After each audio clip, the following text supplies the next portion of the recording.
بسم اللہ الرحمن الرحیم للہ فاعبد وکن من الشاکرین، بس صرف ایک اللہ ہی کی بندگی کیجئے اور شکر کرنے والوں بندوں میں سے ہو جائیے۔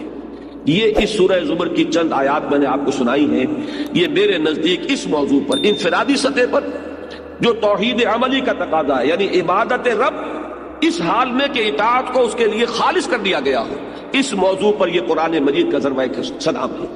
اس سے ذرا آگے آئیے، سورہ مومن میں اسی عبادت کا ایک ایسوٹیرک ایلیمنٹ ہے، ایک تو ایکسوٹیرک ایلیمنٹ ہے جو نظر آتا ہے۔ آپ نے اللہ کے حکم کے مطابق کوئی عمل کیا، دیکھنے والوں کو نظر آ جائے گا۔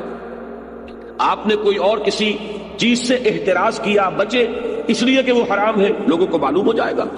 آپ کسی محفل میں ہیں جس میں شراب نوشی ہو رہی ہے، ہمارے بہت سے لوگوں کو اس کا تجربہ ہوتا ہے، باہر جاتے ہیں، کوئی ایسی پارٹی ہے کہ وہاں شراب سرو ہو رہی ہے اور آپ نہیں پی رہے، تو لوگ اب آپ سے پوچھتے ہیں کہ آپ کیوں نہیں پی رہے، کیا وجہ ہے، اور آپ کہتے ہیں کہ یہ ہمارے دین میں حرام ہے۔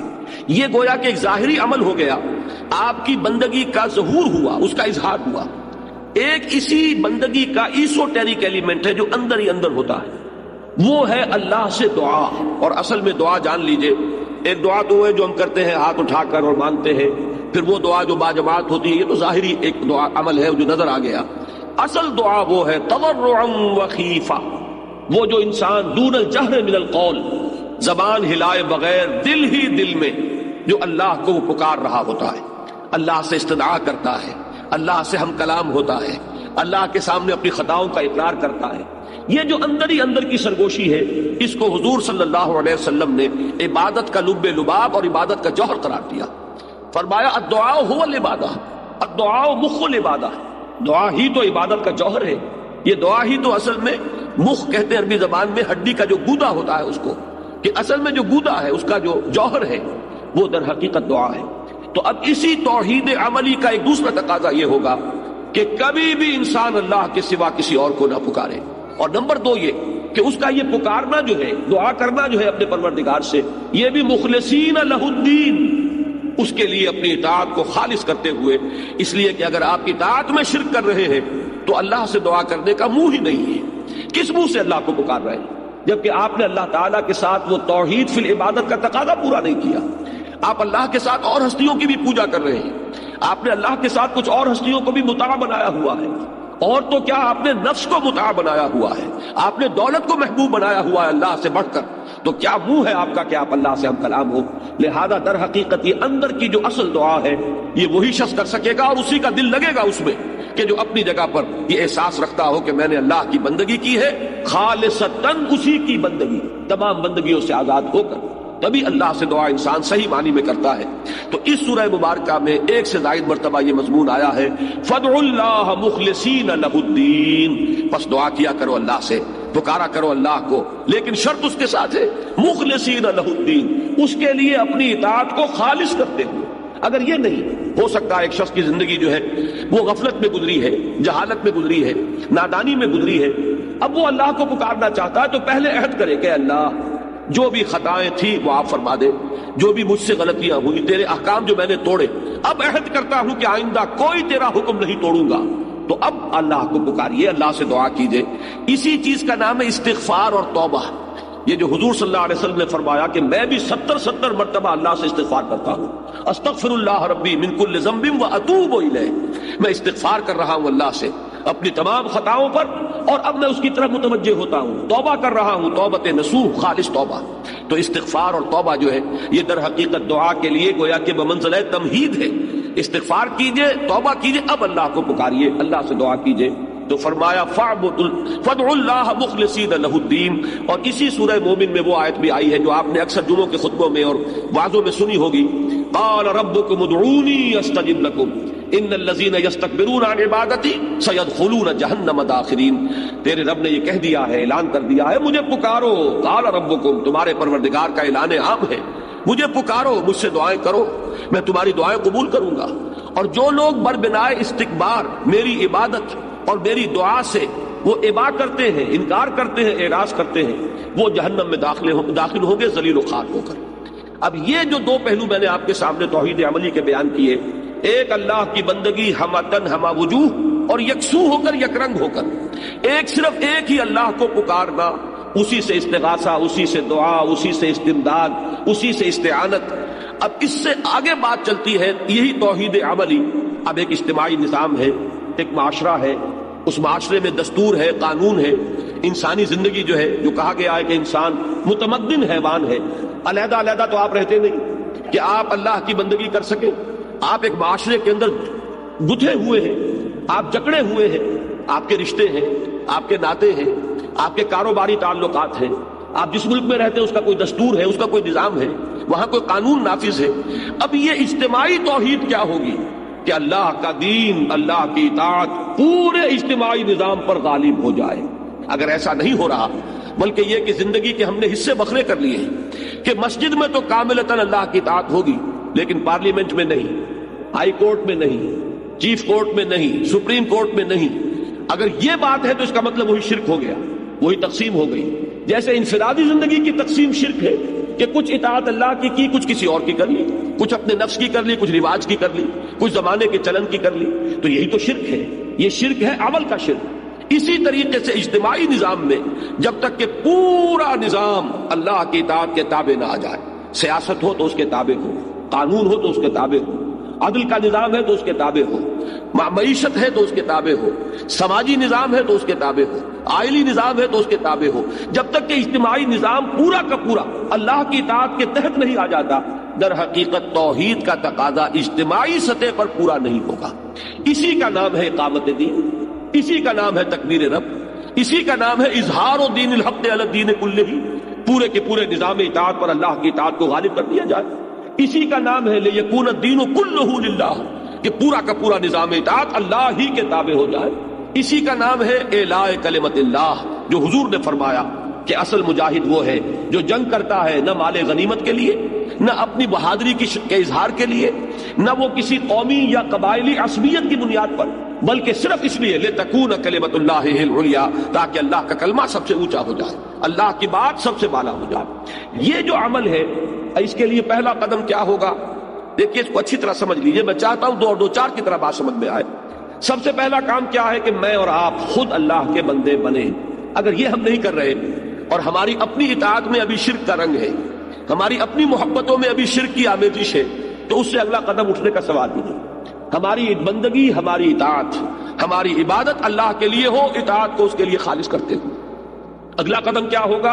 اب اسی کی دعوت دیجئے، اسی کو عام کیجئے، لوگوں کو، اوروں کو بھی یہ بات کہیے کہ اللہ کے بندے بنو، اپنے خواہشات کی بندگی ترک کرو، اور کسی کی اطاعت جس میں معصیت آ رہی ہو اللہ کی، اس کو ترک کر دو، خدا واحد کی بندگی اختیار کرو۔ یہی دعوت ہے تمام انبیاء کرام کی۔ قرآن مجید میں آپ پڑھ جائیے، کتنی ہی صورتوں میں ایک ایک رسول کا نام لے کر فرمایا گیا ہے، ان سب کی ایک ہی دعوت تھی۔ نوح ہو، ہود ہو، صالح ہو، شعیب ہو، ابراہیم ہو، لوط ہو، موسیٰ ہو، عیسیٰ ہو، محمد الرسول اللہ ہو صلی اللہ علیہ وسلم علیہ الصلوۃ والسلام، دعوت کیا ہے؟ ان اعبدوا اللہ ما لکم من الہ غیرہ، اللہ کی بندگی کرو، اللہ کی اطاعت اختیار کرو، اس کے سوا تمہارا کوئی معبود نہیں ہے۔ یا یہ کہ الفاظ تھوڑے سے بدل جاتے ہیں، ان اعبدوا اللہ واطیعون، اللہ کی عبادت اختیار کرو اور میری اطاعت کرو، اس لیے کہ اللہ کی اطاعت کس کے ذریعے ہوگی؟ اللہ کا قانون کس کے ذریعے معلوم ہوگا؟ اللہ کی مرضی اور نامرضی جو ہے اس کا علم کس کے ذریعے حاصل ہوگا؟ اللہ کا نمائندہ کون ہے؟ وہ اللہ کا رسول ہے، جو بھی رسول وقت کا ہے اس کی اطاعت لازم ہے، اس لیے کہ اس کی اطاعت در حقیقت اللہ کی اطاعت ہے۔ ما ارسلنا من رسول الا لیطاع باذن اللہ، ہم نے نہیں بھیجا کسی رسول کو مگر اس لیے کہ اس کی اطاعت کی جائے اللہ کے حکم سے۔ اس کی اطاعت کس کی؟ ومن یطع الرسول فقد اطاع اللہ، جس نے رسول کی اطاعت کی اس نے اللہ کی اطاعت کی۔ تو تمام رسولوں کی دعوت آئی ہے اسی عنوان سے، ان اعبدوا اللہ ما لکم من الہ غیرہ، یا ان اعبدوا اللہ واطیعون، اللہ کی بندگی کرو اور میری اطاعت کرو۔ قرآن مجید کیوں نازل ہوا؟ کتاب احکمت آیاتہ ثم فصلت من لدن حکیم خبیر، اللہ تعبدوا الا اللہ، اللہ کے سوا کسی اور کی بندگی نہ کرو۔ تمہاری تخلیق کا مقصد کیا ہے؟ فرمایا وما خلقت الجن والانس الا لیعبدون، میں نے جنوں اور انسانوں کو پیدا ہی اس لیے کیا کہ میری بندگی کریں۔ یہ دعوت جو ہے اس کا مضمون آیا ہے اگلی سورت میں، سورہ حامیم السجدہ میں، بڑے پیارے الفاظ ہیں، ومن احسن قولا ممن دعا الی اللہ وعمل صالحا وقال اننی من المسلمین، اس شخص سے بہتر بات کس کی ہوگی جس نے اللہ کی طرف بلایا، اللہ کی بندگی کی دعوت دی، لوگوں کو پکارا اس بات کی طرف کہ حرص و ہوا کی بندگی کو چھوڑو، خواہشات کی غلامی سے آزادی حاصل کرو، غیر اللہ کی اطاعت کا قلادہ گردن سے اتار کر پھینکو، ہر اطاعت کے خلاف بغاوت کرو، صرف ایک اللہ کی اطاعت، ہاں جو اطاعت اس کے تابع ہو اس اطاعت کو قبول کرو۔ یہ دعوت جو ہے ایک اعتبار سے بڑی باغیانہ دعوت ہے، اس لیے کہ دنیا میں جس کسی نے اپنی خدائی کا تخت جمایا ہوا ہے، وہ فرعون ہو، وہ نمرود ہو، جو کوئی بھی حاکمیت کا مدعی بن کر بیٹھا ہوا ہے، جو کوئی بھی اس بات کا مدعی ہے کہ ملک ہمارا ہے، ہماری مرضی چلے گی، آج کا تصور جمہوریت یہی تو ہے، عوامی حاکمیت، عوام کے پاس سوورنٹی ہے، عوام مالک ہیں، لہذا عوام کے نمائندے جو چاہے قانون بنا دیں، وہ دو مردوں کو شادی کا حق دے دیں، وہ دو مرد جو ہے میاں اور بیوی کی حیثیت سے رہ سکیں گے، وہ اگر ہم جنسی کو جائز قرار دے دیں ہم جنسی جائز ہو جائے گی، وہ شراب کو چاہے تو بند کر دے، چاہے تو اس کو کھول دے، جیسے کہ امریکہ میں ہوا کہ پروہیبیشن ایکٹ بھی انہوں نے پاس کیا اور پھر اس کے لیے راستہ کھول دینے والا قانون وہ بھی انہی کا پاس کرتا ہے۔ یعنی یہ کہ قانون سازی کا اختیار مطلق عوام کے ہاتھ میں ہے، جو عوام کے نمائندوں کے ذریعے سے بروئے کار آئے گا۔ اگر یہ ہے تو یہ بھی بغاوت، اللہ سے بغاوت، اللہ کی حاکمیت کے خلاف اعلان جنگ۔ اب اس کے خلاف بغاوت یہ ہے دعوت بندگی رب، اللہ کے بندے بنو، ہر اطاعت سے، ہر غلامی سے، ہر چاہے وہ اپنے نفس کی ہو، اپنے خواہشات کی ہو یا کسی مدعی حاکمیت کی ہو، جس کی بھی اطاعت اللہ کی اطاعت سے آزاد ہے اس سے اپنے آپ کو آزاد کرو۔ اقبال نے اسی کو کہا تھا بڑے خوبصورت انداز میں، یہ ایک سجدہ جسے تو گراں سمجھتا ہے، ہزار سجدوں سے دیتا ہے آدمی کو نجات۔ صرف ایک اللہ کا بندہ بننا کتنی بندگیوں سے نجات دلانے والی شے ہے، لیکن اس کے لیے بڑی ہمت اور بڑی جرأت کی ضرورت ہے، بڑی استقامت کی ضرورت ہے۔ اسی لیے اسی سورہ حامیم السجدہ میں فرمایا ہے ان الذین قالوا ربنا اللہ ثم استقاموا تتنزل علیہم الملائکۃ الا تخافوا ولا تحزنوا وابشروا بالجنۃ التي كنتم توعدون۔ جو لوگ یہ کہیں کہ ہمارا رب اللہ ہے، پھر اس پر جم جائیں، اس پر استقامت دکھائیں، اس پر وہ خم ٹھوک کر کھڑے ہو جائیں، اس کے خلاف کسی بات کو تسلیم کرنے کے لیے تیار نہ ہو، نہ اپنے نفس کی، نہ کسی اور کی، نہ داخل سے نہ خارج سے، تو یہ وہ لوگ ہیں جن پر فرشتوں کا نزول ہوتا ہے کہ نہ کوئی غم کھاؤ، نہ کوئی رنج اور افسوس کو قریب آنے دو، خوشیاں مناؤ اس جنت کی جس کا تم سے وعدہ کیا گیا تھا۔ یہ کون لوگ ہیں؟ شرط صرف ایک، جو یہ کہے کہ ہمارا رب اللہ ہے پھر اس پر جم جائے۔ تو سورہ حامیم السجدہ کا مضمون ہے اب اس کی دعوت، بندگی رب کی دعوت۔ اب آئیے اس کے بعد یہ سورہ شورا، اس میں وہ مضمون آیا ہے کہ جو آپ کے پاس بھی یہ آیات ہے، اب ان آیات کو سامنے رکھیے اور اس کے ایک ایک لفظ کے اوپر توجہ صرف کیجیے۔ ارشاد ہوتا ہے شرع لکم۔ ان آیات کے مفہوم کے ضمن میں چونکہ بعض مغالطے کچھ لوگوں کو ہوئے ہیں خلوص و اخلاص سے، اور کچھ لوگ وہ دانستہ مغالطہ پیدا کرنا چاہ رہے ہیں، لہذا میں یہ چاہتا ہوں کہ آپ اس کے ایک ایک لفظ کو اچھی طریقے سے سمجھیں۔ شرع لکم، شرع وہی لفظ ہے جس سے شریعت بھی بنا ہے اور اسی سے شارع بنا ہے، شارع عام نہیں ہے، شارع کسی کہتے ہیں راستے کو، اور شریعت یہ بھی در حقیقت ایک راستہ ہے جس پر کہ اللہ اور اس کے رسول نے چلنے کا حکم دیا ہے، یہ کرو یہ نہ کرو، وہ شریعت یہ شارع، اور یہیں سے لفظ آیا شرع، مقرر کر دیا تمہارے لیے، شرع لکم، مقرر کیا تمہارے لیے، من الدین، دین میں سے۔ اب دین میں سے کے دو مفہوم ہو سکتے ہیں، اس لیے کہ چونکہ جب بحث ہوتی ہے، گفتگو ہوتی ہے، یہ نہیں ہے یہ ہے، تو میں اصل میں ثابت یہ کر دینا چاہتا ہوں کہ قرآن اپنے مضامین پر اس طریقے سے محافظت کرتا ہے کہ جتنے ممکن ترجمے کیے جا سکتے ہیں وہ سامنے رکھ لیجئے، مراد سب کی ایک ہوگی، سوائے اس کے کہ اس سے کنفیوژن پیدا کرنے کی کوشش کی جا رہی ہو، اور کوئی چیز نہیں ہوتی، نتیجتاً بات وہیں پہنچ جائے گی۔ اگر ایک جگہ پر دو ترجمے ممکن ہے، کوئی حرج نہیں، ان دونوں ترجموں کو دیکھیے کہ بات آخر کہاں جا رہی ہے، تو اس کی ایک مثال آ جائے گی کہ منطقی طور پر جو نتیجہ نکل رہا ہے وہ دونوں ترجموں کا ایک ہے۔ شرع لکم من الدین، اب یہاں پر من الدین کے دو ترجمے، فارسی ذرا سی اپنے سامنے رکھیے کہ از قسم دین، ایک ترجمہ تو یہ ہوگا دین کی قسم سے تم پر وہ چیز لازم کی جا رہی ہے، یا در بارے دین، دین کے بارے میں یہ بات لازم کر دی گئی، طے کر دی گئی، یہ دو ترجمے اس کے ممکن ہیں۔ شرع لکم من الدین، طے کر دیا ہے تمہارے لیے از قسم دین، یا طے کر دیا ہے تمہارے لیے در بارے دین، دین کے بارے میں، دین کے ضمن میں۔ اب یہاں سمجھیے دین کہتے کسے ہیں؟ یہ لفظ قرآن مجید کی ایک بڑی بنیادی اصطلاح ہے، اس کا جو سب سے بنیادی مفہوم ہے عربی زبان میں، یہ میں نے بارہا کہا ہے، آج پھر اشارہ کر رہا ہوں کہ جتنی اصطلاحات ہیں قرآن مجید کی، یہ سب عربی زبان کے الفاظ تھے، جب قرآن نازل ہو رہا تھا اس وقت یہ عربی میں مستعمل تھے، نیا لفظ قرآن مجید لاتا تو عرب سمجھتے نہیں. ظاہر بات ہے کہ پک اینڈ چوز کیا ہے قرآن نے. وہ جو زبان مستعمل تھی، جو عربی مبین تھی، جو اہل عرب استعمال کر رہے تھے، اس میں سے الفاظ کا انتخاب کیا ہے. وہ انتخاب حکمت کی بنیاد پر ہے. اچھا، ایک تو ہے عام الفاظ کا انتخاب، ایک یہ ہے کہ جب اسے اصطلاح کی شکل دی ہے تو اس میں اضافی مفہوم خود پیدا کیا ہے. مثال کے طور پر صوم کے کیا معنی ہے؟ رک جانا. اب رک جانے کے کیا معنی ہے؟ کس چیز سے رک جانا؟ اب صوم جو دین میں ہے وہ ایک اصطلاح ہے. صوم وہ روزہ ہے کہ صبح سے لے کر اور سورج کے غروب ہونے تک، طلوع فجر سے اور غروب شمس تک انسان کا کھانے پینے سے رک جانا، اپنی جنسی شہوت کو پورا کرنے سے رک جانا، جائز چیزیں بھی نہ کھا سکتے ہو نہ پی سکتے ہو، جائز طریقے سے بھی اپنی شہوت کے تقاضے کو پورا نہیں کر سکتے. یہ پورا قانون جو ہے اس کو پس منظر میں رکھیے. تو اب یہ صوم کا مطلب ہے. صوم کے معنی صرف رک جانا نہیں ہے. تزکیہ کے معنی کیا ہے؟ تزکیہ کے معنی پاک کرنا، صاف کرنا. لیکن زکوٰۃ کے معنی کیا ہے؟ زکوٰۃ آپ کہتے ہیں زکوٰۃ کے معنی پاک کرنا، صاف کرنا، جس طرح چاہے کوئی پاک کر لے، صاف کر لے. نہیں، زکوٰۃ اب ایک اصطلاح ہے. زکوٰۃ کا مفہوم ہے کہ اپنے مال کو پاک کرنے کے لیے جو طریقہ اللہ نے اور اس کے رسول نے معین کر دیا، اب اس کا نام زکوٰۃ ہوگا. یہ نہیں کہ کوئی شخص کھڑا ہو جائے، لغات القرآن نام کی کتاب لکھ دے، اور وہ باتیں تو صحیح ہوں گی کہ عربی زبان میں یہ لفظ اس معنی میں مستعمل تھا، لیکن اس لغوی مفہوم کو لے کر اصطلاحی مفہوم جو ہے اس سے بالا تر کر دینا، یہ ایک بہت بڑا گمراہی کا راستہ ہے جس کو کہ اس دور میں کچھ لوگوں نے دانستہ اختیار کیا ہے. اسی طرح صلاۃ کے معنی کیا ہے؟ صلاۃ کے معنی کسی کی طرف متوجہ ہونا. اب اقدام الی الشیء یہ صلاۃ ہے. اب کوئی شخص کہے کہ صاحب صلاۃ کے معنی متوجہ ہونا، بس اللہ سے لو لگا لے، بیٹھے بیٹھے کر لے، کھڑے کھڑے کر لے، لیٹے لیٹے کر لے. یہ صلاۃ جو ہے 5 نمازیں اور یہ 12 رکعتیں اور یہ 8 اور یہ 7 اور یہ فلاں اور اس کے لیے یہ شرط اور اس کے لیے رکوع اور سجود، یہ کوئی ضروری نہیں ہے. اس لیے کہ صلاۃ کے معنی تو صرف یہ ہے. تو یہ پھر میں عرض کروں گا کہ بہت بڑا دھوکہ ہوگا. صلاۃ کے معنی یقیناً توجہ کے، لیکن صلاۃ کی روح جو ہے اللہ کی طرف متوجہ ہونا ہے. یہی وجہ ہے کہ صلاۃ ہم شروع کرتے ہیں تو کیا پڑھتے ہیں؟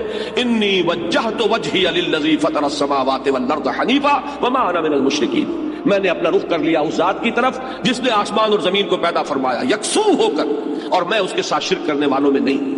یہ اصل میں توجہ جو ہے اللہ کی طرف، توجہ کا ارتکاز، یہ نماز کی روح ہے. لیکن یہ صلاۃ کا نظام وہ ہوگا جو محمد رسول اللہ صلی اللہ علیہ وسلم نے معین کر دیا ہے. اسی طریقے سے دین، یہ جو لفظ ہے عربی زبان کا لفظ ہے، معنی کیا ہے؟ اس کے 2 مفہوم ہمیشہ سے چلے آ رہے تھے. ایک جزا و سزا، بدلہ، اور ایک اطاعت. جزا و سزا، بدلہ، اس معنی میں یہ قرآن مجید میں کثرت سے استعمال ہوا ہے. سب سے زیادہ اہمیت کے ساتھ سورہ فاتحہ میں مالک یوم الدین، کیا ترجمہ وہاں آپ کرتے ہیں؟ جزا و سزا کے دن کا مالک، جس دن کے طے ہو جائے گا کون ہے کہ جو اللہ کے ہاں کامیاب قرار پا رہا ہے اسے جزا ملے گی، کون ہے جو ناکام قرار پا رہا ہے جو مستوجب سزا ہے. تو جزا و سزا کا کے دن کا مالک یعنی مختار مطلق وہ ہے، اسی کے ہاتھ میں اختیار ہے، کوئی اور اس سے بالا تر اختیار رکھنے والا نہیں ہوگا. لمن الملک اليوم للہ الواحد القہار. اسی سے لفظ بنا ہے، حروف اصلی وہی ہے. دین کسے کہتے ہیں؟ دین قرض کو کہتے ہیں، اس لیے کہ قرض واپس آتا ہے. جیسے جزا یا سزا واپس آتی ہے، آپ نے کوئی عمل کیا، اس کا نتیجہ ہے، اس کا ریباؤنڈ ہے، اس کا در حقیقت یہ نتیجہ ہے جو آپ کو مل رہا ہے. اسی طریقے سے آپ نے کسی کو 100 روپیہ ہدیتاً دیا، وہ واپس نہیں آئے گا. کسی کو ہبہ کیا، واپس نہیں آئے گا. دین ہے، قرض ہے تو واپس آئے گا. تو دین میں اور دین میں صرف زیر اور زبر کا فرق ہے. اسی طریقے سے آتا ہے اطاعت کے معنی میں اور جزا و سزا کے معنی میں، کما تدین و تدان، جیسا کرو گے ویسا بھرو گے، تمہیں بدلہ مل کر رہے گا. جیسے آپ اردو میں کہتے ہیں جیسا کرو گے ویسا بھرو گے، کما تدین و تدان. یہ ہے اس کا ایک مفہوم کہ جس میں جزا اور سزا اور بدلہ یہ ایک اہم جز کی حیثیت سے شامل ہے. دوسرا کیا ہے؟ اطاعت. حضور نے فرمایا، بڑی پیاری حدیث ہے، کاش کہ یہ آپ لوگ یاد کر کے اٹھیں، الکیس من دان نفسہ وعمل لما بعد الموت. اصل میں ہوشیار آدمی، سمجھدار آدمی وہ ہے جو اپنے نفس کو اپنا مطیع بنا لے، اس کے اوپر غالب آ جائے. تو یہاں پر اطاعت کا مفہوم جو ہے اور قانون کا مفہوم کہ اسی کے مطابق اس سے عمل کروائے، یہ ہے در حقیقت اطاعت دین کا دوسرا مفہوم. ان دونوں کو جمع کیجئے، اس سے ایک تصور قرآن مجید ابھار کر لاتا ہے. ظاہر بات ہے کہ دنیا میں جو بھی نظام ہوگا اس میں کوئی مطاع مطلق ہوگا جس کی اطاعت لازم ہوگی. اس کا قانون اگر اس کی مطابق عمل کیا جائے گا جزا ملے گی، خطابات ملیں گے، آپ کو طرح طرح سے نوازا جائے گا. اور اگر اس قانون کی خلاف ورزی کی جائے گی سزا ملے گی، جیل میں ٹھوسا جائے گا یا آپ کو سولی پر چڑھا دیا جائے گا وغیرہ وغیرہ. یہ پورا تصور جو ہے ان کو جمع کر لیجئے. تو اب دین ہے نظام اطاعت. جس ہستی کو مطاع مطلق مانا جائے گا وہی در حقیقت اسی کی طرف اس دین کی نسبت ہوگی. جیسے سورہ یوسف میں آیا ہے، آپ میں سے اکثر حضرات کو وہ مقام مستحضر ہوگا. حضرت یوسف اپنے بھائی بنیامین کو روکنا چاہتے تھے، لیکن ظاہر بات ہے کہ وہاں قانون جو ہے وہ تو بادشاہ کا تھا. وہ بادشاہ جس نے خواب دیکھا تھا اور جس کے خواب کے نتیجے میں حضرت یوسف جیل سے نکلے ہیں اور ایک بہت بڑے عہدے پر فائز ہوئے ہیں. اب ان کے بھائی جو آئے ہیں تحت زدہ علاقے سے غلہ لینے کے لیے، حضرت یوسف نے پہچان لیا، انہوں نے نہیں پہچانا. انہوں نے کہا اگلی دفعہ آؤ. انہوں نے چونکہ 11 آدمیوں کا راشن لیا اور آئے تھے 10 بنیامین ساتھ نہیں تھے. وہ کہاں ہے تمہارا بھائی جس کا تم کہہ رہے ہو کہ اس کے لیے بھی راشن ملنا چاہیے؟ کہا کہ وہ ہے، باپ ہے اس کا، بوڑھا باپ ہے، وہ اسے اپنے سے جدا نہیں کرتا. فرمایا کہ اگلی دفعہ اگر اسے ساتھ لے کر نہیں آئے تو اس کا حصہ نہیں ملے گا. لہذا وہ کسی طرح خوشامد کر کے حضرت یعقوب کو انہوں نے آمادہ کیا، بنیامین کو بھی لے کر آ گئے. اب حضرت یوسف روکنا چاہتے، لیکن جو مصر میں نظام اس وقت ہے، اس بادشاہ کا ملوکیت کا نظام، اس میں جو قانون ہے ما کان لیأخذ اخاہ فی دین الملک، حضرت یوسف کے لیے یہ ممکن نہیں تھا کہ حضرت بنیامین اپنے بھائی کو وہ روک سکتے، پکڑ سکتے دین الملک میں. یہ دین الملک کی اصطلاح کو ذہن نشین کر لیجئے. اسی لیے اللہ تعالیٰ نے وہ ایک ہیلا جو ہے وہ اختیار فرمایا، جس کو کہ فرمایا گیا کذالک کدنا لیوسف ما کان لیأخذ اخاہ فی دین الملک. اس طرح ہم نے یوسف کے لیے ایک شکل پیدا کر دی، ورنہ اس کے لیے یہ ممکن نہیں تھا کہ وہ اس قانون ملکی، قانون ملکی، بادشاہ کے قانون کے تحت جو اس وقت نافذ تھا، وہ اپنے بھائی کو روک سکتے. تو دین الملک کی اصطلاح اپنے ذہن میں رکھیے، بادشاہت کا دین، بادشاہت کا نظام، جس میں مطاع مطلق کون ہے؟ بادشاہ. اس کا قانون ہے کہ جو واجب الاطاعت ہے، وہی جس کا میں نے ابھی ذکر کیا تھا. فرعون نے کیا کہا تھا؟ چند صدیوں بعد کا واقعہ اسی مصر کا ہے کہ فرعون جو ہے جب حضرت موسیٰ علیہ السلام اس کے پاس دعوت لے کر آئے توحید کی، اس نے کیا کہا؟ الیس لی ملک مصر، کیا مصر کی بادشاہی میری نہیں ہے؟ میرا حکم چلے گا، میں کسی اور کو ماننے کے لیے تیار نہیں. اس کا نام ہے دین الملک، جسے آج آپ کہیں گے بادشاہی نظام. ایک ایسا نظام جس میں بادشاہ کے ہاتھ میں حاکمیت ہے، وہ مختار مطلق ہے، وہ جو چاہے قانون بنا دے، اس سے بالا تر ادارہ کوئی نہیں، وہ کسی کے سامنے جواب دے نہیں، اس کی زبان سے نکلا ہوا ہر لفظ قانون کے درجے میں ہے. یہ نظام کیا ہوگا؟ دین الملک. اسی پر قیاس کیجئے آج کا نظام کیا ہے؟ یہ دین جمہور ہے، کہ یہاں حاکمیت جمہور کی ہے، ان سے بالا تر کوئی نہیں، ان سے اوپر کوئی نہیں، ان کا فیصلہ آخری ہے. ان کے نمائندے جو طے کر دیں گے وہ لازماً کتاب قانون کا جز بن جائے گا. یہ دین الجمہور ہے. اور اس سے بالا تر سب سے اعلیٰ نظام وہ دین اللہ ہے. دین اللہ کیا ہے؟ اللہ ہے مطاع حقیقی، اللہ ہے مالک حقیقی، اللہ ہے حاکم حقیقی.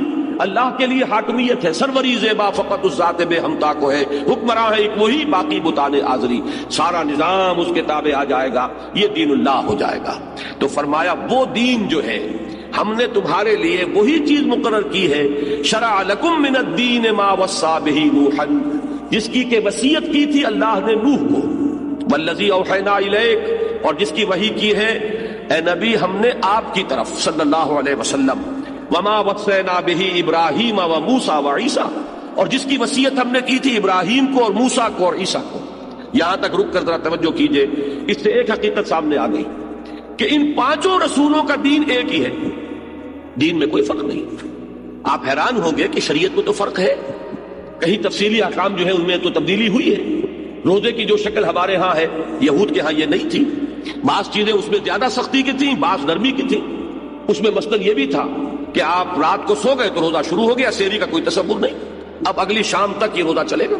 اسی طریقے سے ان میں بعض روزے وہ بھی تھے کہ جن میں بولنے پر بھی پابندی تھی، جس کا کہ سورہ مریم میں ذکر ہے، انی نذرت للرحمن صوما فلن اکلم اليوم انسیا. میں نے ایک نظر مانی تھی رحمان کے لیے، ایک روزہ رکھنا تھا، وہ روزہ رکھا ہوا ہے تو میں بات نہیں کر سکتی کسی سے. اشارے میں یہ بات سمجھا دیجیے. تو صوم میں اضافی پابندی یہ بھی تھی، جبکہ ہمارے ہاں ایسا کوئی روزہ نہیں ہے کہ جس میں بولنے پر بھی پابندی ہو. تو شرعی احکام میں فرق ہوا ہے. نماز کی یہ شکل جو حضرت جبرائیل علیہ السلام نے حضور کو سکھائی اور حضور نے پوری امت کو سکھائی اور حکم دے دیا کہ صلو کما رأیتمونی اصلی، نماز پڑھو جیسے کہ مجھے دیکھتے ہو کہ میں نماز پڑھتا ہوں. ظاہر بات ہے کہ نماز کی یہی شکل بعین ہی یہود کے لیے نہیں تھی، سابقہ امتوں کے لیے نہیں تھی. تو نوٹ کیجئے کہ دین سب کا ایک ہے، شریعتیں مختلف ہیں، یہ دو الفاظ اب بالکل علیحدہ علیحدہ آپ کے سامنے آ جانے چاہیے. دین آدم سے لے کر این دم تک اس میں کوئی فرق نہیں ہے، لیکن شریعت مختلف اوقات میں بدلتی رہی. تفاصیل جو ہے احکام کی، ان کے اندر تغیر و تبدل ہوتا رہا. ما ننسخ من آیت او ننسها نأتی بخیر منها او مثلها. ہم جب بھی کبھی آیت کو منسوخ کرتے ہیں، کسی حکم کو بدل دیتے ہیں، تو اس جیسا یا اس سے بھی بہتر حکم لے کر آتے ہیں. اگر شریعت موسوی کا ایک حکم ساقط ہوا، اس سے بہتر حکم وہ شریعت محمدی میں علیہ صاحب صلاۃ وسلام آ گیا ہے. تو یہ دو چیزیں اچھی طرح سمجھیے کہ دین ایک ہے، شریعت مختلف ہے. اس کو اس مثال سے آپ سمجھ سکیں گے. آج کل ہم دو الفاظ استعمال کرتے ہیں، کانسٹیٹیوشن اور لا. ان دونوں میں فرق ہے. کانسٹیٹیوشن نظام کو طے کرتا، اور لا وہ ہے جو اس نظام کے تحت وجود میں آتا ہے. لا بدلتا رہے گا. کانسٹیٹیوشن یہ طے کرے گا کہ کون ہے قانون ساز ادارہ، کون قانون بنائے گا، کس کو اختیار حاصل ہے. کانسٹیٹیوشن طے کرتا ہے ساورنٹی کس کی ہے. کانسٹیٹیوشن طے کرتا ہے کہ یہاں کے رہنے والوں کے حقوق کیا ہیں. کانسٹیٹیوشن طے کرتا ہے کہ یہاں جو ساورنٹی اگر ہے عوام کی فرض کیجئے تو کیسے ایکسرسائز ہوگی. اس طرح انتخابات ہوں گے، انتخابات سے یہ دو ہاؤس بنیں گے، اپر ہاؤس ہوگا، لوور ہاؤس ہوگا. اس طرح قانون جو ہے وہ وہاں پر کثرت رائے سے جو پاس ہوگا وہ سینٹ میں جائے گا، فلاں ہوگا. یہ سارا جو نظام ہے یہ کس نے دیا؟ دستور نے. اب اس نظام کے تحت پارلیمنٹ بیٹھی ہوئی ہے، قانون بن رہے ہیں. کسی قانون میں ترمیم ہو گئی ہے، کسی قانون میں اضافہ ہو گیا ہے. وہ کلا کہ ہاں آپ نے کتابیں دیکھی ہوں گی، چیپیاں لگی ہوتی ہیں. ایک قانون یہ تھا، اس میں فلاں دفعہ کا اضافہ ہو گیا، وہ بیچارے اس کو وہاں چپکا لیتے ہیں تاکہ یہ کہ جب ہم اس قانون کا مطالعہ کر رہے ہوں تو یہ بھول نہ جائیں کہ اس کی فلاں دفعہ میں یہ ترمیم ہو چکی ہے، بلکہ یہ کہ وہ ترمیم بھی وہیں پہ چپکی ہوئی ہمیں مل جائے. تو قانون میں رد و بدل ہوتا رہتا ہے. لیکن آپ کو معلوم ہے جدید کانسیپٹ کیا ہے؟ دستور کو حد الامکان اس کو ہاتھ نہیں لگایا جاتا. دستور میں تبدیلی کو بہت مشکل بنا دیا جاتا ہے. قانون میں کثرت رائے سے فیصلہ ہو جائے گا، اور دستور میں آپ کو معلوم ہے 2/3 اکثریت ہو اور اس طرح کا معاملہ ہو. اور اگر فیڈرل قسم کا نظام ہے تو اس میں یہ کہ ہر صوبے کے نمائندوں کی بھی اتنی جو ہے تعداد، اس میں اتنی پرسنٹیج شامل ہو، تب آپ دستور کو ہاتھ لگاتے ہیں. دستور کے بارے میں کوشش زیادہ سے زیادہ یہ ہوتی ہے کہ اس کا تسلسل ہو، اس کا دوام ہو، اس میں تبدیلی نہ ہو. لیکن یہ ساری باتیں پاکستان کے حوالے سے بے معنی ہیں. ہمارا ملک وہ ہے، یہ ساری باتیں اصولی اعتبار سے کہہ رہا ہوں. ہمارا ملک تو وہ ہے، میں نے اس سے بھی پہلے وہ شعر کوٹ کیا ہے کہ اس سوچ میں کلیاں زرد ہوئیں، اس فکر میں گنچے سوکھ گئے، آئین گلستان کیا ہوگا، دستور بہاراں کیا ہوگا. یہاں تو یہ کہ خاموشی گفتگو ہے، بے زبانی ہے زباں میری. تو بے آئینی ہی ہمارا آئین ہے، بے دستوری ہمارا دستور ہے. وہ بی پی سی رپورٹ لیاقت علی خان کی یاد کیجئے، 48 وہ ریجیکٹ ہوئی. اس کے بعد 56 تک معاملہ چلتا رہا، دستور بنا. اس دستور کو دن کی روشنی جسے انگریزی میں کہتے ہیں، لائٹ آف دی ڈے، دیکھنا نصیب نہیں ہوا کہ وہ ختم ہوا. 62 میں بنا، جس نے بنایا تھا اس کے ساتھ وہ بھی گیا. پھر سن 73 میں بنا. اس 73 کے دستور کے بارے میں یہ ماننا پڑتا ہے کہ جس نے بنایا تھا اس نے واقعی بہت بڑا کارنامہ سر انجام دیا تھا کہ کنسنسس کے ساتھ، تمام پارٹیوں کے مفاہمت کے ساتھ، گیو اینڈ ٹیک کے ذریعے سے سب کے دستخط حاصل کیے. اتنا کنسنسس ہمارے ہاں آج تک کسی بھی دستوری جو بھی دستاویز ہے اس کو حاصل نہیں ہوا. لیکن بدقسمتی یہ کہ جس شخص نے اتنا بڑا کارنامہ کر کے دکھایا، خود اس نے اس کی مٹی پلید کی. اس میں جو ترمیمیں شروع کی ہیں اور بروٹ میجورٹی سے جو ترمیمیں کی ہیں، اس نے اس کا حلیہ بگاڑ کر رکھ دیا. ایک بہت بڑا کریڈٹ جو اس نے حاصل کیا تھا اس کو اپنے ہاتھوں دفن کر دیا. اور اس کے بعد سے جو کچھ ہو رہا ہے، یہ دستور، اب اس میں جو ترامیم ہوئی ہے، وہ اسمبلی تو ظاہر بات ہے کہ یہ اسمبلی کوئی متفق علیہ اسمبلی نہیں ہے. یہ اسمبلی وہ نہیں ہے کہ جس کے بارے میں یہ کہا جا سکے کہ کوئی اختلاف رائے نہیں ہے. جبکہ وہ اسمبلی وہ تھی جس الیکشن کے نتیجے میں وجود میں آئی تھی. اس کے بارے میں اور جو کچھ آپ کہیں، کسی نے آج تک یہ نہیں کہا کہ اس میں کوئی جانبداری ہوئی تھی یا اس میں کوئی دھن دھونس اور دھاندلی کا معاملہ ہوا تھا. اس سے ہمارا ملک دو لخت ہوا. جو ہوا وہ بری بات ہوئی، لیکن یہ کہ اس الیکشن پر کسی نے بھی حرف آج تک نہیں رکھا. اوپن الیکشن تھا اور تمام پارٹیوں کو اجازت تھی، سب نے کھل کر حصہ لیا تھا. بہرحال میں عرض یہ کر رہا تھا کہ ہمارے ملک میں تو دستور ہے ہی نہیں. اس اعتبار سے اس میری گفتگو کو آپ سمجھ نہیں پائیں گے. آپ اصولی سطح پر سوچئے کہ ایک دستور ہوتا ہے کسی ملک کا، اس میں ترمیم انتہائی مشکل کام بنا دیا تھا تاکہ نظام کا ایک تسلسل رہے. اس نظام کے تحت حکومت بنے، حکومت ختم ہو. اندرا گاندھی اگر ہاری تو اس کے تحت ہاری، جیتی تو اس کے تحت جیتی. یہ انہوں نے اس نظام کو اپنا برقرار رکھا. اور وہی بات ہے کہ جو آج ہم سے بہت آگے ہے وہ اس سطح سے کہ انہوں نے اپنا وہ نظام اتنا مستحکم رکھا ہوا ہے. یہ نہیں ہے کہ پرابلمز وہاں نہیں ہے. ہمارے ہاں صوبائیت ہے تو وہاں ہم سے بڑھ کر ہے. ہمارے ہاں تو مذہب کا مسئلہ تو نہیں ہے. وہاں تو آپ کو معلوم ہے کہ مذاہب کی کھچڑی ہے ہندوستان میں. جہاں جتنی زبانیں وہاں بولی جاتی ہیں، ہمارے ہاں تو 10واں حصہ بھی تعداد کے اعتبار سے زبانوں کا نہیں. مسائل بہت گمبھیر ہیں ان کے. اس کے باوجود وہ انہوں نے نظام ایسا بنایا ہے.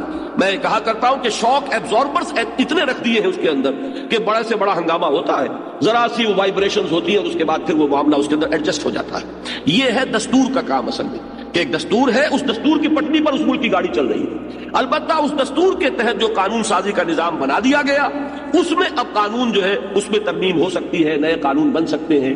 اسی طریقے سے جان لیجئے اللہ کا دین ہمیشہ سے ایک ہے. دین کیا ہے؟ حاکمیت اللہ کی, اسی کی اطاعت پر نظام قائم ہوگا, رسول اس کا نمائندہ ہے, جو کچھ وہ فرمائے گا وہ ماننا ہوگا, اس کی اطاعت لازم ہوگی. یہ ہے دستور.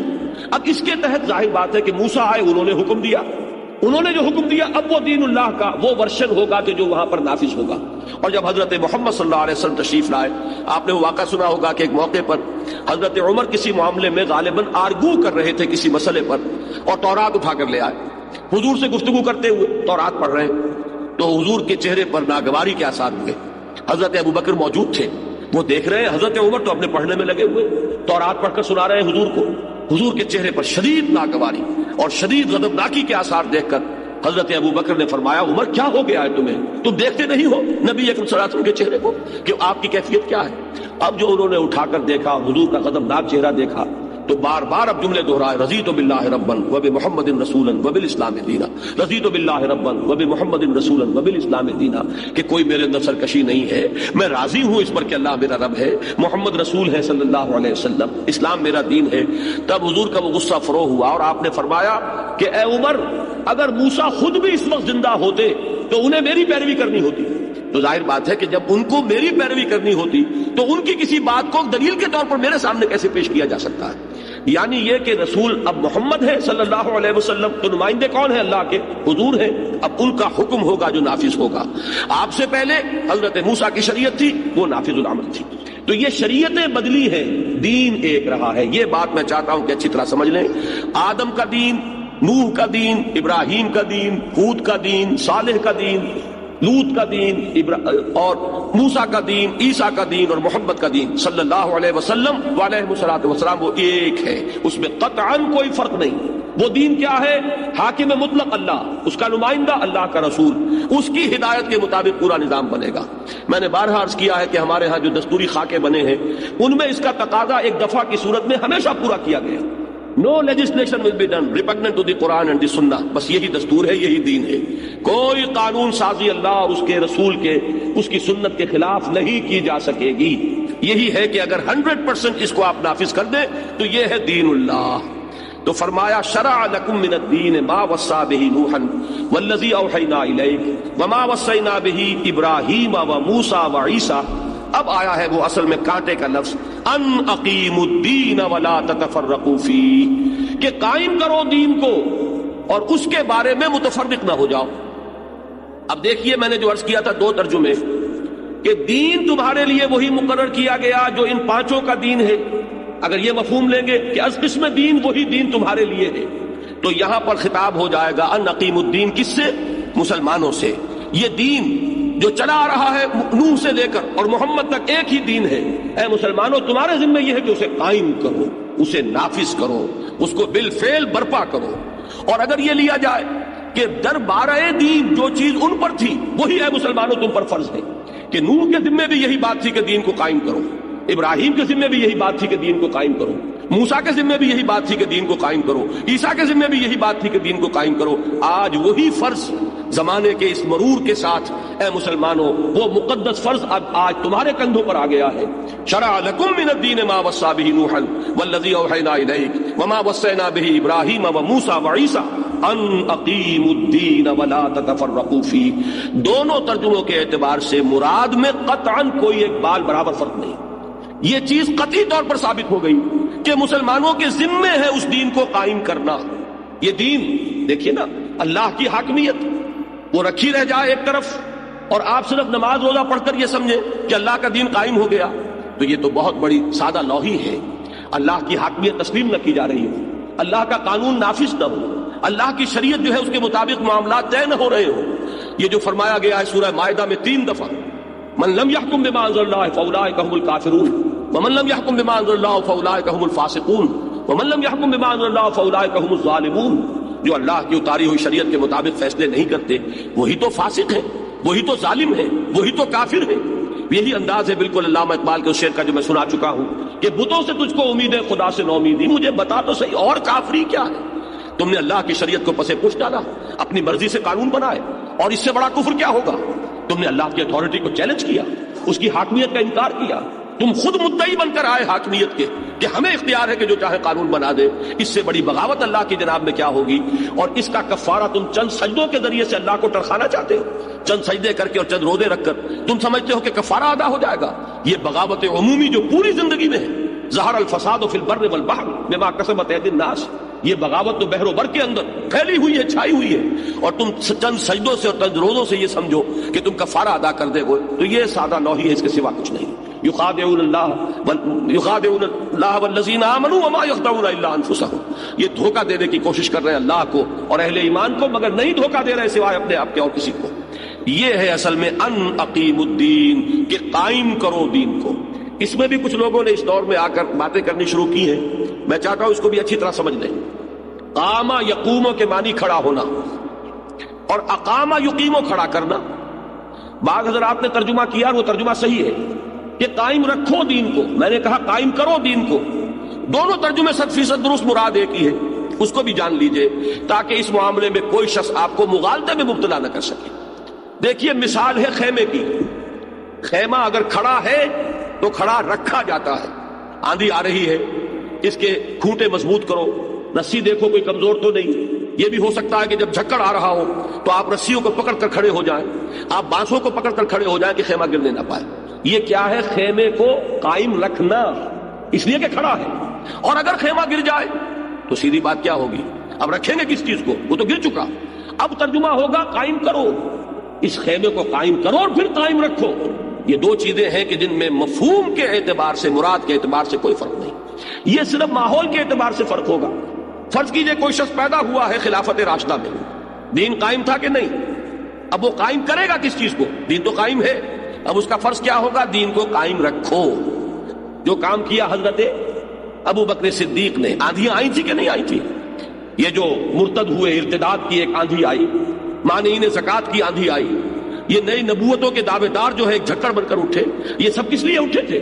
کہ وہ دین جو قائم کر دیا تھا محمد رسول اللہ صلی اللہ علیہ وسلم نے 23 برس کی محنت شاقہ کے نتیجے میں، جو پورے نظام زندگی کے اوپر اللہ کی اطاعت غالب کر دی تھی، اب وہ چاہتے تھے کہ کسی طریقے سے اس خیمے کو گرا دیں، اس دین کو پھر زمین بوس کر دیں، یہ دین پھر پامال ہو جائے۔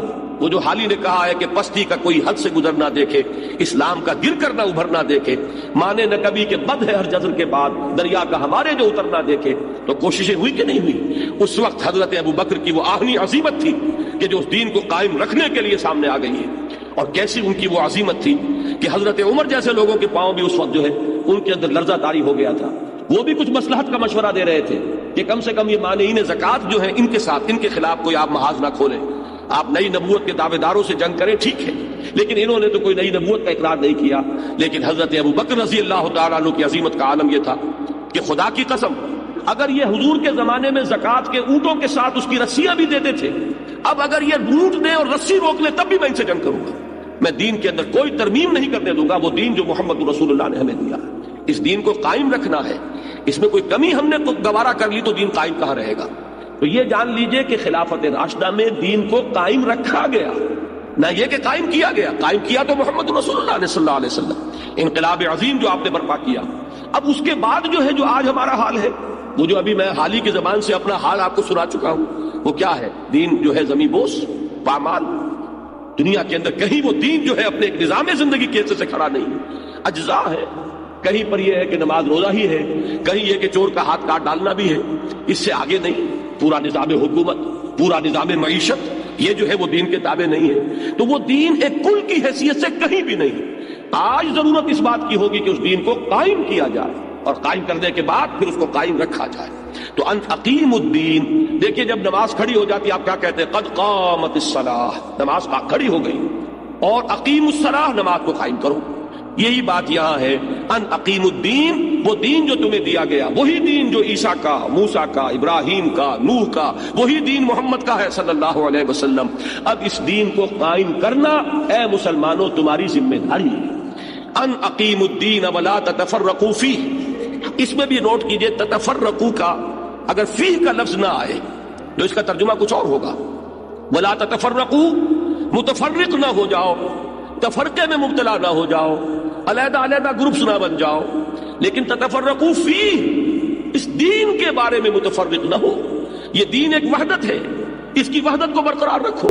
اس دین کا معاملہ جو ہو گیا ہے آج ہمارے معاشرے کے اندر، اقبال کے وہ 2 اشعار ہیں جو اس کی صحیح تعبیر کرتے ہیں کہ اڑائے کچھ ورق لالے نے، کچھ نرگس نے، کچھ گل نے، چمن میں ہر طرف بکھری ہوئی ہے داستاں میری. یہ جو دین کے حصے بکھرے کر لیے گئے، دین کے ٹکڑے ٹکڑے کر لیے گئے، اسی کو کہا گیا الذین فرقوا دینہم، وہ لوگ کہ جنہوں نے اپنے دین کو پھاڑ ڈالا ہے، دین کے ٹکڑے کر دیے. فرق کسے کہتے ہیں؟ فرقو، تفریق، علیحدہ علیحدہ کر دینا. دین کے اجزاء کر دیے ہیں، دین کے ٹکڑے کر دیے ہیں. دین ایک آرگینک ہول ہے، یہ ایک حیاتیاتی اکائی ہے، یہ ناقابل تقسیم وحدت ہے. اس کے کسی جز کو دوسرے جز سے علیحدہ نہیں کیا جا سکتا. اور یہ تو اپنے آپ کو پیش کرتا ہے ٹیک اٹ اور لیو اٹ. قبول کرنا ہے تو پورے دین کو قبول کرو، اور اگر قبول نہیں ہے تو دفع ہو جاؤ. اس میں پرسنٹیج کے اوپر معاملہ نہیں ہوگا کہ 100% دین اگر پسند نہیں ہے تو چلو 50% قبول کر لو، 50% قبول نہیں ہے 33 پر ہی 5% ہو جائے گا پرسنٹیج، تو کسی طریقے سے 33% قبول کر لو. یہ معاملہ یہاں نہیں چلے گا. یہاں تو فزیولوجی کا آل اور نن لا، یا تو ہوگا تو کل کا کل ہوگا، اور اگر کل نہیں ہے تو پھر بالکل نہیں. یہ نہیں ہے کہ دین کو آپ کوئی حصے بکھرے کر کے اور اس کی کوئی فیصد نکال کر جو ہے اپنے آپ کو مطمئن کر لیں. یہ ہے اقیم الدین ولا تتفرقوا فیہ، دین کو قائم کرو اور اس کے بارے میں تب متفرق نہ ہو جاؤ. تمہیں یکجہتی کے ساتھ اس کامل دین کو قائم کرنے کے لیے بنیان مرصوص بننا ہے. یہ ہے وہ بات. دیکھیے اچھی طرح سمجھ لیجئے، یہ مکی سورت ہے، سورہ شورا. ابھی وہ جو چیزیں پھر اسی کی شرح ہے وہ یہ کہ اللہ کو تو پسند ہے اپنے وہ بندے جو اس کی راہ میں جنگ کرتے ہیں ایسے جیسے سیسا پلائی ہوئی دیوار. ان اللہ یحب الذین یقاتلون فی سبیلہ صفا کانہم بنیان مرصوص. اصل میں یہ چیزیں ہیں، یہ ہے بیج جس سے کہ وہ درخت وجود میں آئے ہیں جو آپ کو مدنی صورتوں کے اندر نظر آتے ہیں. یہاں چونکہ یہ مکی دور ہے اور میرا اندازہ یہ ہے کہ یہ 7واں 8واں سال جو ہے مکی دور کا، وحی کے آغاز کے بعد وہ زمانہ ہے سورہ شورا کے نزول کا. تو فرمایا کہ اس دین کو قائم کرنا ہے مسلمانوں تمہاری ذمہ داری ہے. یہ دین اللہ کی ایک بہت بڑی امانت اور اللہ کے ایک بہت بڑے فضل اور کرم کا مظہر بن کر تمہیں دیا گیا ہے. شرع لکم من الدین ما وصى به نوحا والذی اوحینا الیک وما وصینا به ابراہیم وموسیٰ وعیسیٰ ان اقیموا الدین ولا تتفرقوا فیہ. دین کو قائم کرو اور اس کے بارے میں متفرق نہ ہو جاؤ، اس کے ضمن میں ٹکڑے ٹکڑے نہ ہو جاؤ، اس کے ایک ایک حصے کو لے کر علیحدہ نہ ہو جاؤ. جیسے کہ کہا گیا قرآن مجید میں کہ کل حزب بما لدیہم فرحون، ہر ایک اپنے اپنے ٹکڑے کو لے کر بہت خوش ہے، اترا رہا ہے کہ ہمارے پاس دین ہے، لیکن اس کے پاس بھی دین کا ایک ٹکڑا ہے، اس کے پاس بھی دین کا ایک لوتھڑا ہے، اس نے دین کا ایک جز لے لیا ہے، اس نے دین کا ایک حصہ لے لیا ہے. حالانکہ دین در حقیقت جب تقسیم ہو جاتا ہے، آپ کو معلوم ہے کہ حیاتیاتی وحدت اسے کہتے ہیں جس میں تقسیم کا عمل نہیں ہو سکتا. ایک حیوان کو 2 ٹکڑے کر دیں گے، نہ یہ حیوان رہے گا نہ وہ حیوان رہے گا. ہاں اگر کوئی سونے کی ڈلی ہے اس کو 2 ٹکڑے کر دیجئے، یہ بھی سونا وہ بھی سونا. لیکن جو لیونگ میٹر ہے، حیاتیاتی وحدت یہ ہے کہ اس کے ٹکڑے نہیں ہو سکتے. وہ رہے گا تو ایک وحدت کی حیثیت سے رہے گا. جب وہ حیوان کو آپ نے ٹکڑے کر دیا، اب وہ بھی نہ وہ حیوان ہے نہ یہ حیوان ہے، دونوں مردہ ہیں، حیوانات کی فہرست سے خارج ہو گئے. اسی طرح دین کے جب ٹکڑے ہو جاتے ہیں وہ دین نہیں رہتا، وہ کوئی اور شے بن جاتی ہے. ظاہر بات ہے ٹکڑا تو اسی کا ہے، وہی اسی حیوان کے وہ دستیاں ہیں اور اسی کی رانے ہیں، لیکن وہ حیوان نہیں ہے، وہ حیوان ختم ہوا. اسی طرح جب دین کے ٹکڑے ہو جائیں گے، نظر تو آ رہا ہوگا کہ یہ بھی دین ہے، یہ نماز بھی دین ہے اور روزہ بھی دین ہے اور حج بھی دین ہے اور زکوٰۃ بھی دین ہے، لیکن یہ اجزاء اس کے یہ دست و بازو کاٹ کر علیحدہ کر دیے گئے ہیں. وہ دین ایک حیاتیاتی وحدت کی حیثیت سے موجود نہیں ہے. لہذا ان یہ بے معنی ریچولز بن کر رہ گئے ہیں، یہ رسومات بن کر رہ گئی ہیں جن میں وہ روح نہیں ہے. رہ گئی رسم ازاں روح بلالی نہ رہی، اور فلسفہ رہ گیا تلقین غزالی نہ رہی. وہ شکلیں رہ گئی ہیں، مختلف اعمال کی صورتیں رہ گئی ہیں، انہوں نے رسموں کی شکل اختیار کر لی ہے، وہ ریچولز بن کر رہ گئے ہیں. وہ روح کہاں رہی؟ کتنے لوگ ہیں جو سجدہ کر رہے ہیں، لیکن اقبال کے شعر کو یاد کیجئے، وہ سجدہ روح زمین جس سے کانپ جاتی تھی اسی کو آج ترستے ہیں ممبر و محراب. ایک سجدہ وہ ہے جو اللہ کا بندہ کر رہا ہو. انی عبداللہ، وہ جب سجدہ کرتا ہے زمین تھراتی ہے. یہ وہ شخص ہے کہ جس نے واقعتاً اپنے آپ کو اللہ کا بندہ بنا لیا ہے، جو ہر غلامی سے اپنے آپ کو آزاد کرانے کے بعد ایک مرد حر بن کر اللہ کے سامنے جھک رہا ہے. وہ سجدہ کچھ اور شے ہے، اور یہ سجدہ جو ہم کر رہے ہیں اس کے اندر چونکہ وہ روح باطنی موجود نہیں رہی، وہ ایک ریچول اور رسم کی شکل بن گئی ہے، لہذا اس میں وہ تاثیر نہیں ہے۔ اس کا یہ مطلب نہ لیجئے گا کہ میں اس سجدے کی نفی کر رہا ہوں، یہ ایک ہوگا مفہوم مخالف۔ میں جو کہہ رہا ہوں وہ یہ کہ ان ریچولز کو برقرار رکھیے، اس میں وہ روح پیدا کیجئے، اس میں وہ وحدت پیدا کیجئے۔ یہ نہیں کہہ رہا ہوں کہ چونکہ وہ روح نہیں رہی ہے لہذا ان کو بھی تج دیجئے، ان کو چھوڑ دیجئے، یہ در حقیقت اس کا منفی مفہوم ہوگا جو اگر کوئی شخص نکالے گا تو وہ اس کے اپنے ذہن کی پیداوار ہے، میرا مفہوم وہ نہیں ہے۔ میں یہ بتا رہا ہوں کہ یہ کمی ہے، اس کمی کو پورا کیجئے۔ ان اقیموا الدین ولا تتفرقوا فیہ، اس آیت کا جو بقیہ ٹکڑا ہے اس کو سمجھنے کے لیے ذرا جو پس منظر تھا عرب میں جب کہ یہ قرآن اتر رہا تھا اس کو ذہن میں لائیے۔ حضور کو مکے میں دعوت دیتے ہوئے 8 برس بیت گئے، فرض کیجئے 8 7 9، بہرحال یہ جو حضور کا قیام مکہ کا دور ہے اس کا نصف آخر جو ہے اس زمانے میں یہ نازل ہوئی۔ اب حضور صلی اللہ علیہ وسلم کی اپنی ایک ذہنی اور نفسیاتی کیفیت ہے جو آپ کو ان الفاظ کے بین السطور نظر آئے گی۔ حضور سوچتے ہیں کہ کیا وجہ ہے کہ میری یہ دعوت جو ہے لوگ قبول نہیں کر رہے؟ کیا یہ دعوت خلاف فطرت ہے؟ نہیں۔ کیا یہ دعوت خلاف عقل ہے؟ توحید کی دعوت؟ نہیں۔ کیا میری طرف سے کوئی کمی رہ گئی ہے؟ نہیں۔ میں نے حتی الامکان وہ جو حضرت نوح علیہ السلام کے الفاظ آئے ہیں سورہ نوح میں، رب انی دعوت قومی لیلا ونہارا فلم یزدہم دعائی الا فرارا، اے اللہ میں نے تو اپنی قوم کو رات کو بھی پکارا دن میں بھی پکارا، میں نے علن اعلان بھی پکارا، چھپ چھپ کر بھی ایک ایک کو دعوت پہنچائی، میں نے خاموشی کے ساتھ بھی لوگوں کے کانوں میں جا کر تیری دعوت پیش کر دی، اور میں نے ڈنکے کی چوٹ پکار کر بھی تیری دعوت بیان کر دی، لیکن کیا کروں کہ میری قوم جو ہے جتنا ہی میں نے انہیں پکارا، وہ جو ایک مصرع ہے کہ مرض بڑھتا گیا جوں جوں دوا کی، جتنی میں نے دعوت و تبلیغ میں اپنی جان کھپائی ان میں اعراض اور انکار اور کفر جو ہے وہ بڑھتا چلا گیا۔ یہ کیفیت ہے حضور صلی اللہ علیہ وسلم کی جس میں یہ آیت نازل ہو رہی ہے کہ اے نبی آپ کی یہ پریشانی اپنی جگہ درست، آپ کی یہ دعوت حق ہے، اس میں کوئی شک نہیں، آپ اللہ کے رسول ہیں، اس میں کوئی شک نہیں، آپ کی سیرت و کردار پر کوئی داغ اور دھبا موجود نہیں ہے کہ بڑے سے بڑا دشمن یہ کہہ سکے کہ دامن کو ذرا دیکھ، ذرا بندے قبا دیکھ، اپنے دامن کو تو دیکھو۔ حضور صلی اللہ علیہ وسلم پر کسی کو یہ حرف رکھنے کی یا انگلی رکھنے کا کوئی جرت نہیں ہوئی۔ تو اس اعتبار سے یہ باتیں سب اپنی جگہ ہیں، لیکن آپ سوچئے کبر علی المشرکین ما تدعوہم الیہ، یہ الفاظ ذرا غور کیجئے، بڑی بھاری ہے ان مشرکین پر وہ بات جس کی طرف آپ انہیں بلا رہے ہیں۔ یہ ایک اللہ کا بندہ بن جانا آسان نہیں ہے، اپنے مفادات پر ضرب آتی ہے، سب سے پہلے اپنی لذتیں جن کا انسان خوگر ہو گیا ہوتا ہے، اپنی عادتیں جن کا وہ عادی ہو گیا ہے، وہ گلچھرے جو اڑا رہا ہے حرام کے ذریعے سے، یہ نہیں ہے کہ بات سمجھ میں نہیں آ رہی، لیکن ان گلچھروں کو چھوڑنے کے لیے طبیعت آمادہ نہیں ہے۔ وہ چاہے نجی سطح سے لے لیجئے، کون نہیں ہم میں سے جانتا کہ صرف اللہ کا بندہ بننا چاہیے، کون نہیں جانتا کہ سود حرام ہے، کون نہیں جانتا کہ رشوت حرام ہے، کون نہیں جانتا کہ یہ فارورڈ ٹریڈنگ کی اکثر صورتیں حرام ہے، لیکن کتنے ہیں یہاں بیٹھے ہوئے لوگوں میں سے جو اس سے بچے ہوئے ہیں؟ کتنے لوگ ہیں وہ کہ جو نماز کے 5 وقت پابند، لیکن انہوں نے وہ ہاؤس بلڈنگ فائنانس کارپوریشن سے قرض لیا، سود کا اور محل بنائے اپنے، اور اپنی بلڈنگیں اٹھائی، یہ سب کچھ کیوں ہے؟ جانتا ہوں ثواب اطاعت و زہد پر طبیعت ادھر نہیں آتی، جہاں مفادات کا معاملہ آتا ہے بڑا کٹھن مرحلہ ہے، بہت مشکل ہے۔ چمی گویم مسلمانم بے لرزم کہ دانم مشکلات لا الہ الا۔ پہلی بات تو انفرادی طور پر یہ سورہ قیامہ میں اللہ تعالیٰ نے اس بات کو کھولا ہے، بل یرید الانسان لیفجر امامہ، انسان چاہتا ہے کہ جو فسق و فجور کی زندگی کا وہ عادی ہو چکا ہے اس کو برقرار رکھے، عادی ہو چکا ہے وہ کیسے چھوڑے، کس طریقے سے ان مفادات کو تج دے۔ اور یہ ذہن میں رکھیے، میں وہ تاریخی واقعہ شاید پہلے بیان کر چکا ہوں کہ ایک موقع پر ابتدائی دور تھا، نوجوانی کا جوش و خروش، تو حضرت خباب بن الارت یا حضرت عمار بن یاسر رضی اللہ تعالیٰ عنہما، ان 2 نوجوانوں میں سے کوئی ایک نوجوان چلا گیا جہاں پر کہ یہ قریش کے بڑے بڑے سردار بیٹھے ہوئے تھے، بڑے چودھری اور بڑے جو مختلف گھرانوں کے سربراہبردہ لوگ تھے، وہاں جا کر انہوں نے دعوت توحید پیش کی۔ تو اس پر جو رد عمل ہوا وہ بڑا دلچسپ تھا، کسی نے فقرہ چست کیا، کسی نے قہقہہ لگایا، کسی نے کوئی اور بات کی۔ ابو سفیان نے اس وقت جو بات کہی ہے وہ ان کے تدبر اور معاملے کو سمجھنے کی بہت بڑی دلیل ہے۔ انہوں نے کہا کہ نوجوان، یہ بت صرف ہمارے معبود ہی نہیں ہے، یہ ہماری آمدنی کا ذریعہ بھی ہے۔ ظاہر ہے، دیکھیے بات صاف کہی ہے انہوں نے، انسان کو اس صاف گوئی کا کریڈٹ ملنا چاہیے۔ جس طریقے سے ابو جہل نے ایک مرتبہ بڑی صاف بات کی، جب اس سے پوچھا گیا کہ کیا تمہارے خیال میں محمد جھوٹ کہہ رہے ہیں صلی اللہ علیہ وسلم، انہوں نے صاف اقرار کیا نہیں، محمد نے کبھی جھوٹ نہیں بولا۔ تو پھر تم مانتے کیوں نہیں؟ صاف کہا اس نے کہ ہمارے اور بنو ہاشم کے درمیان مسابقت اور مقابلہ چل رہا تھا، ابھی تک تو ہم کندھے سے کندھا لگائے آ رہے ہیں، اب اگر ان کی نبوت مان لیں تو ہم تو قیامت تک کے لیے غلام ہو جائیں گے، اور یہ مجھے گوارا نہیں۔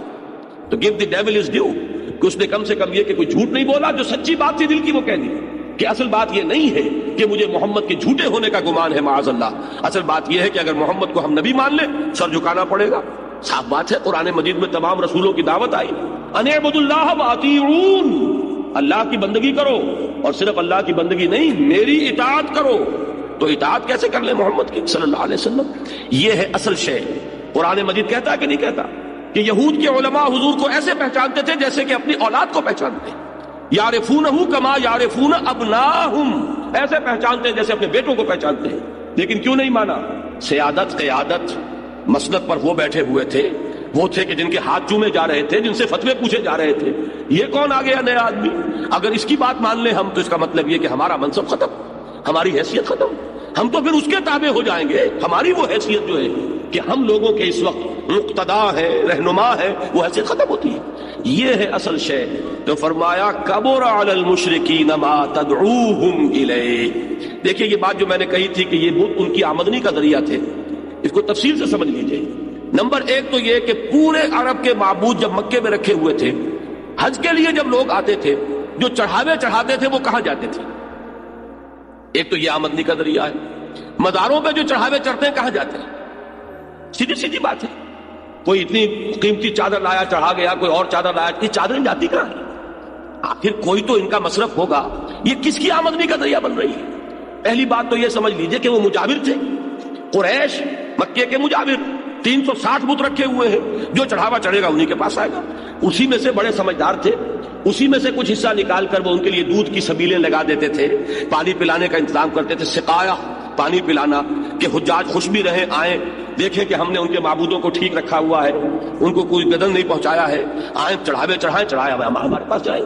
نمبر دو یہ کہ جب پورے عرب کے قبائل کے یہاں پر بت رکھے ہوئے ہیں تو ظاہر بات ہے کہ اب قریش کے قافلے کے اوپر کوئی حملہ نہیں کر سکتا، قریش کو پروٹیکشن حاصل ہو گئی۔ ایسٹ ویسٹ ٹریڈ جو تھی اس میں لنک رہے مستقل طور پر قریش، اس لیے کہ کسی اور قبیلے کا قافلہ بچ کر نہیں جا سکتا اور قریش کے قافلے پر آنچ نہیں آ سکتی، اس لیے کہ قریش کے قافلے کو لوٹیں گے تو ان کے پاس ان کے خدا جو ہیں وہ بیٹھ رکھے ہوئے ہیں ہاسٹیجز کی حیثیت سے، وہ ان کی گردن نہیں مروڑ دیں گے، لہذا ان کی وجہ سے ان کے قافلوں کو وہ امن حاصل تھا۔ قرآن مجید نے اسی لیے کہا ہے کہ تمہیں اس گھر کی وجہ سے امن حاصل ہوا تھا، فَلْيَعْبُدُوا رَبَّ هَٰذَا الْبَيْتِ الَّذِي أَطْعَمَهُم مِّن جُوعٍ وَآمَنَهُم مِّن خَوْفٍ۔ تم نے اس کو بتوں کے ساتھ وابستہ کر دیا، اگر بتوں کے ساتھ وابستہ نہ کرتے تب بھی حاجی یہاں آتے۔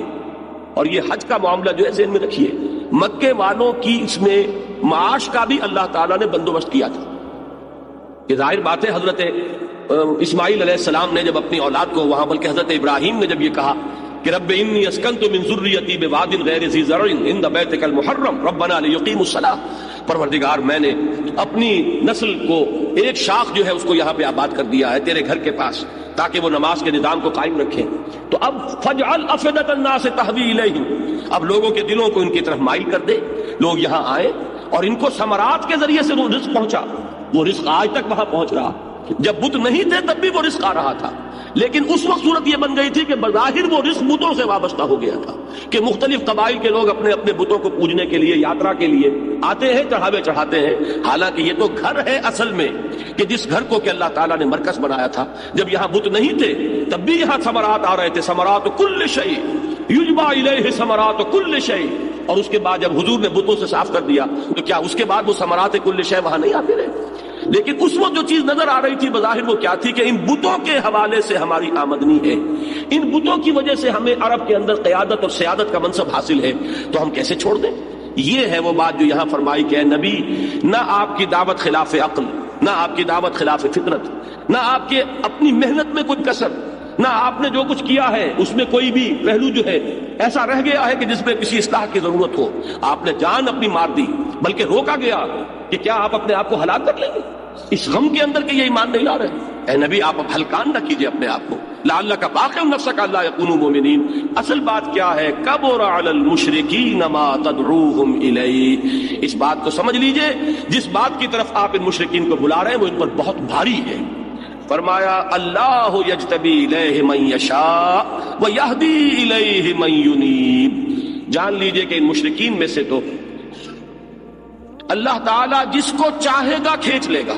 اجتبا یجتبی، کھینچ لینا، پسند کر لینا، جس کو اللہ چاہے گا چن لے گا، اور جس کے اندر طلب ہدایت ہوگی اسے بالآخر ہدایت دے دے گا.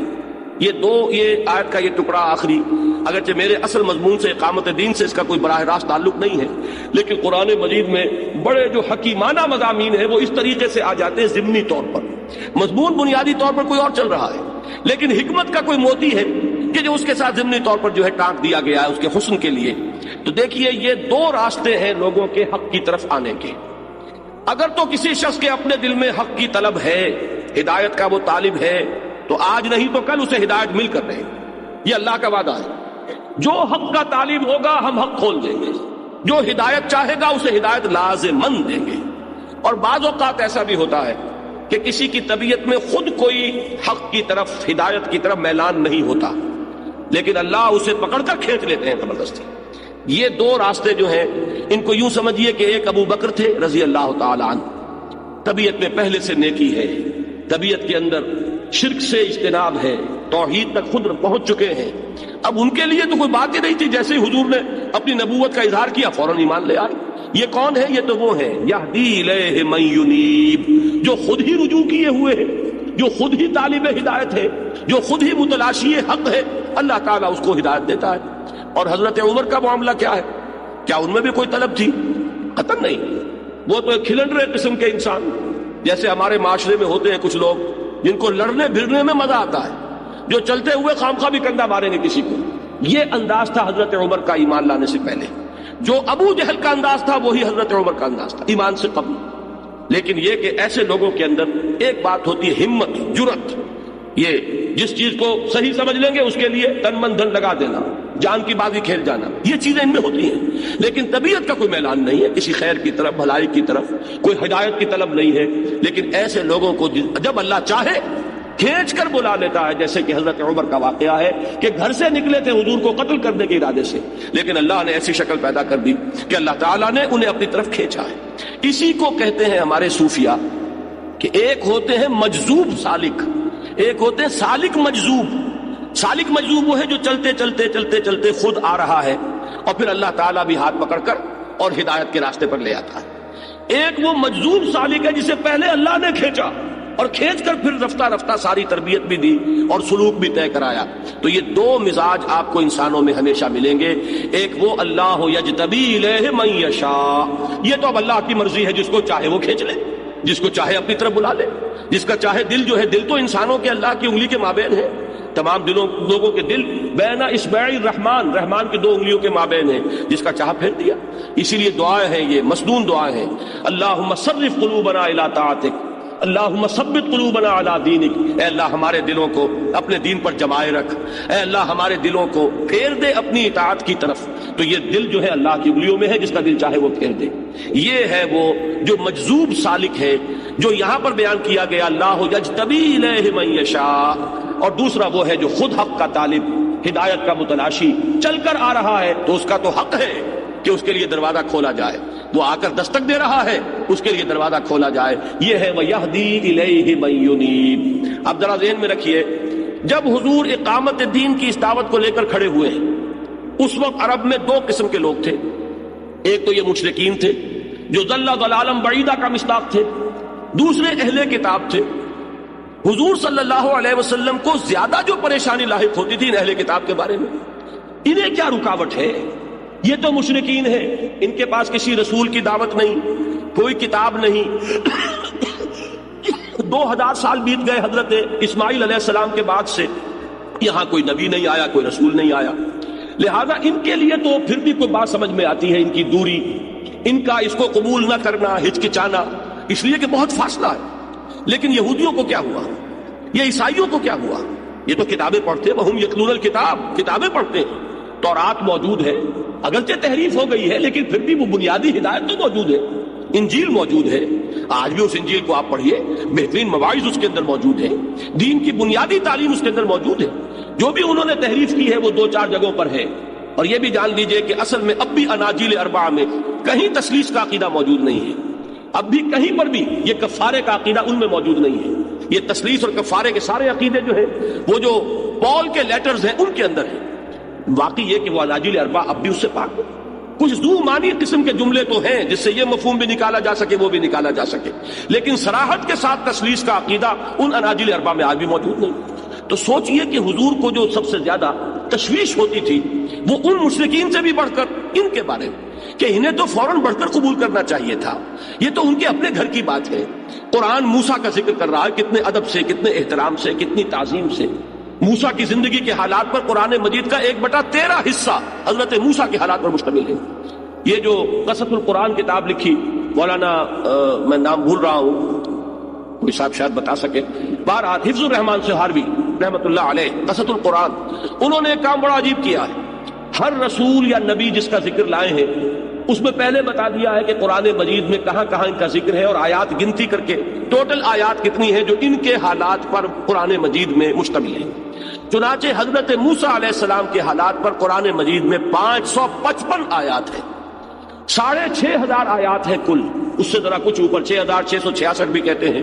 بہرحال وہ چونکہ کچھ تعداد آیات میں تھوڑا سا فرق ہے، آیت بسم اللہ کو ہر مرتبہ کاؤنٹ کیا جائے یا نہ کاؤنٹ کیا جائے، 113 مرتبہ جو سورتوں کے آغاز میں لکھی ہوئی ہے ہر مرتبہ گنیں گے تو 113 کی تعداد بڑھ جائے گی، نہیں گنیں گے تو گھٹ جائے گی. لیکن یہ کہ 6500 آیات، اس میں سے 550 آیات حضرت موسیٰ کی، تو 1/13 آف قرآن حضرت موسیٰ کے ذکر پر مشتمل ہے. پھر ان کو کیا مصیبت ہوئی ہے کہ یہ ایمان نہیں لا رہے؟ حضرت عیسیٰ علیہ السلام کی جو عظمت قرآن نے بیان کی ہے اس کے بعد پھر یہ عیسائی کیوں ایمان نہیں لا رہے؟ تورات کی تصدیق قرآن کر رہا ہے کہ تورات اللہ کی کتاب تھی، انجیل کی تصدیق کرتا ہے قرآن کہ انجیل اللہ کی کتاب تھی، تورات کے بارے میں تسلیم کر رہا ہے قرآن فیہا ھدی و نور، اس میں ہدایت بھی تھی نور بھی تھا. انجیل کے بارے میں قرآن کہتا ہے فیہ ھدی و نور، اس میں ہدایت بھی تھی نور بھی تھا. پھر ان کو کیا رکاوٹ ہے؟ اب اس کا آپ بیان کیا ہے. یہ میں ابھی تعویل خیاس بیان کر رہا ہوں، تعویل عام جو اس وقت ہمارے حالات میں ان آیات کی جو رہنمائی ہے وہ بعد میں عرض کروں گا. وہ مشرکین مکہ، ان کے بارے میں تو فرما دیا کہ ان کے لیے تو بہت ہی بھاری ہے اے محمد صلی اللہ علیہ وسلم آپ کی دعوت کو ماننا. آپ کو ہلکا نظر آ رہا ہے، آپ اپنے اوپر قیاس کر رہے ہیں. یہ لوگ وہ ہیں جو اپنی جو بھی ان کی حرام خوریاں ہیں جس کے یہ عادی ہو چکے ہیں،